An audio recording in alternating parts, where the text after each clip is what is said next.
Բարի երեկո ձեզ,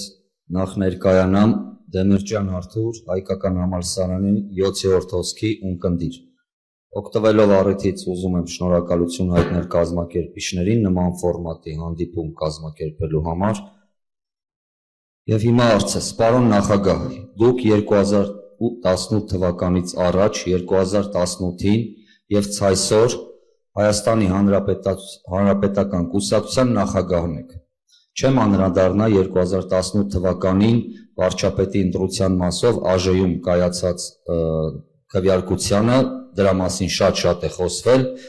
Փոխարենը հարցս ուղղված է դրանից հետո կայացած մեկ այլ փակ քվեարկության, ձեր խմբակցության падգամավորին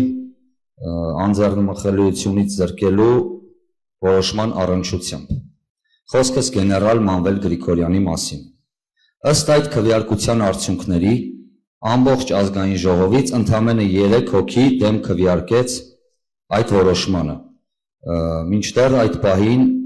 հանրապետական խմբակցությունը մեծամասնություն էր դեռ։ Ինչ եք կարծում, այդպիսի քվեարկությունն էր ժողովրդի ճնշման արդյունք, ժողովրդական լայն զանգվածների ճնշման արդյունք, թե գեներալի մարտական, կուսակցական, գաղափարական ընկերները օրվա գործադիր իշխանությունների զոհը դարձան, ինչպես Հայաստանի Հանրապետության շատ քաղաքացիներ։ Ես չեմ համարում, որ հանրապետական կուսակցությունից որևէ մեկը կամ 18 թվականին կամ 25 թվականին ընդհանրապես զոհ ադառել որևէ մեկին։ Ոչ, բոլոր այն բռնաճնշումները, որոնք եղել են ի պատասխան մեր գործողությունների, որի մենք գնացել ենք գիտակցաբար։ Մենք երբեք մեզ զոհի կարգավիճակում չենք պատկերացրել եւ չենք էլ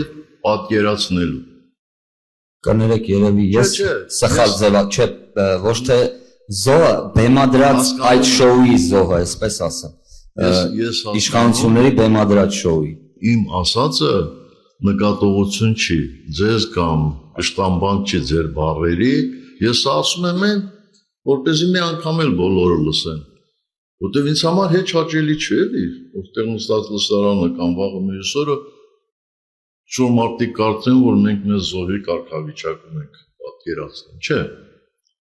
Մանվել Գրիգորյանը ազգային հերոս է։ Մանվել Գրիգորյանի վաստակը շատ մեծ է։ Իմիջիալոց ասեմ, որ երբ որ առաջին անգամ Հայաստանի Հանրապետության նախագահը որոշեց պարգևատրել 94 թվականն է դա, մայիսին, որոշեց պարգևատրել այդ պատերազմական գործողություններում աչքի ընկած վաստակ ունեցող մարդկանց, ապա երևի իմ մեղավորությամբ որևէ ողջ մնացած զինծառայողի Հայաստանի Հանրապետության հերոսի կոչում չշնորհվեց։ Երբ որ արդեն ազգային ժողովով հաստատվել էին Հայաստանի Հանրապետության պարգևները եւ այլն, եւ նախնական աշխատանք էր գնում, Վազգեն Սարգսյանը ինձ ուղիղ հարցրեց, ասեց. «Սեր, ինչ ես կարծում,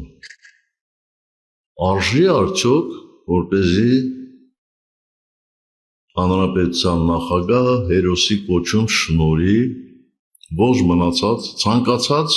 մեծ հերոսություն կատարած անհատի»։ Ես ասեցի ոչ, ես չեմ համարում դա ճիշտ, որովհետև մենք դեռևս շատ երկար ճանապարհ ունենք անցնելու, երբ որ արդեն կտեսնենք, որ այդ ճանապարհը արդեն հաջողությամբ հաղթահարել ենք, այն ժամանակ դա կանենք։ Եկեք առաջնահերթությունը տանք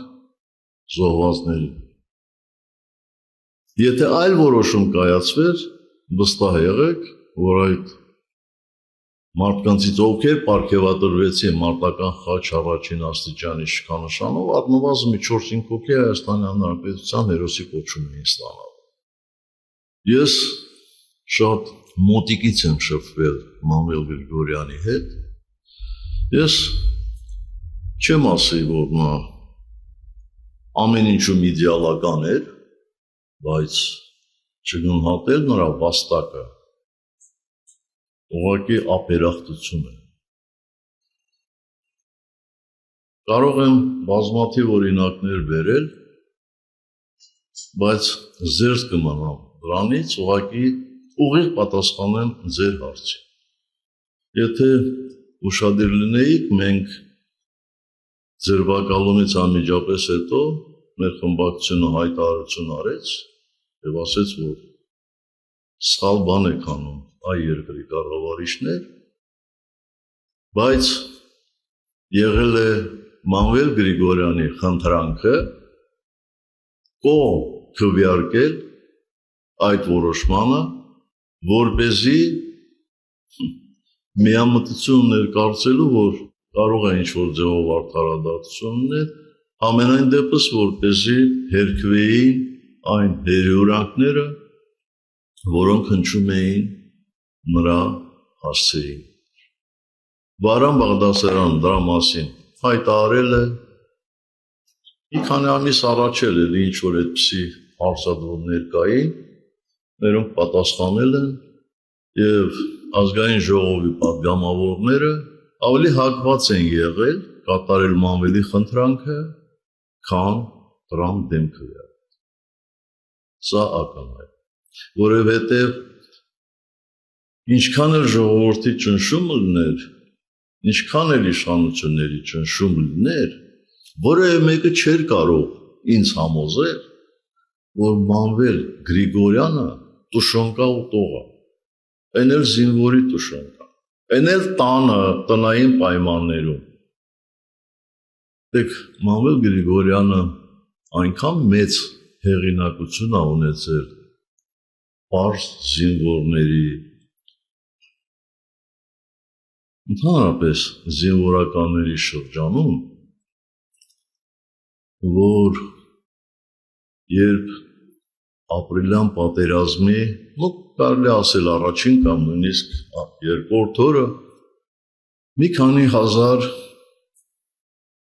երկրապահներով գնացել հասել էր Ստեփանակերտ, ինձ պարբերաբար զեկուցում էին, որ զորքում ոգևորություն է տիրում։ Ուղղակի տարածվում է, տենց տարածվում էր, որ տղերք Մանվելը հասել է։ Դրանից ավելի մեծ վաստակ ով է ունեցել։ Այնպես որ նրանք, ովքեր այսօր փորձում են ինչ-որ հանգամանքներով մեր ունեցած թերություններին հավելյալ զրպարտանքներ ավելացնել, ով փորձեն, բայց դա եթե իրենց օգուտ է, օգուտ է, եթե դա իշխանությունների ջրաղացին ջուր լցնել չի, թող փորձեն։ Պես որ էս ա եղել իրադարձությունները։ Եթե կուզեք, ես Վարան Բաղդասարյանին կխնդրեմ, կարող է նույնիսկ գրավոր լինել այդ խնդրանքը Մանվելի։ Եթե չէ, Մանվել Գրիգորյանը ունեցել է բազմաթիվ ընկերներ, մերձավոր ընկերներ, որոնք այսօր ողջ առողջ են, կարող եմ խնդրել նրանցից մեկի հետ հանդիպեք եւ ճշտեք։ Այդպես են իրադարձությունները զարգացել, թե չէ։ Կարողացա պատասխանել։